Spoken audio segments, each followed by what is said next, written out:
माने दुई थर जन्म नियंती तांको दीक्षित बोली कहा जाए। अरे वसुदेव तो थरे जन्म दी के जन्म हला दी थर के जन्म होला जानि लो केते जन्म दीक्षित पावे तीन जन्म पड़े कोन दी थर जन्म थरे अन्ना दिए अन्ना रु तापरे उठै छुआ हुई दी थर लानी तेरो तांको दीक्षित कहा जाए। दांत कोन दी थर जन्म अरे दांत जते बेले तो जन्म हो क्षीर खिया दांत उठिथव दांत पड़िब पुणी सानी दांत उठिब अरे तेणु दांत को दीक्षित कहा जाए। ब्राह्मण की दीक्षित ब्राह्मण मान को दीक्षित कहा जाए।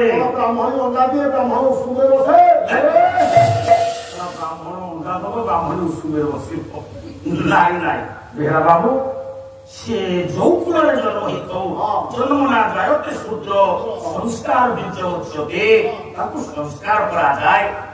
द्वितीय थर व्रत प्रजन कला बेले प्रत्येक कार्य करा जाए। नाभिच्छेदन करा जाए कान नाक फोड़ा जाए इत्यादि इत्यादि 21 दिन जहाँ कराही थाए पुनर्विधि करा जाए। तेणु द्विज बोली कहा जाए। बाबू आगे ब्राह्मण आए दीक्षित क्षेत्र राशि पूरे गमन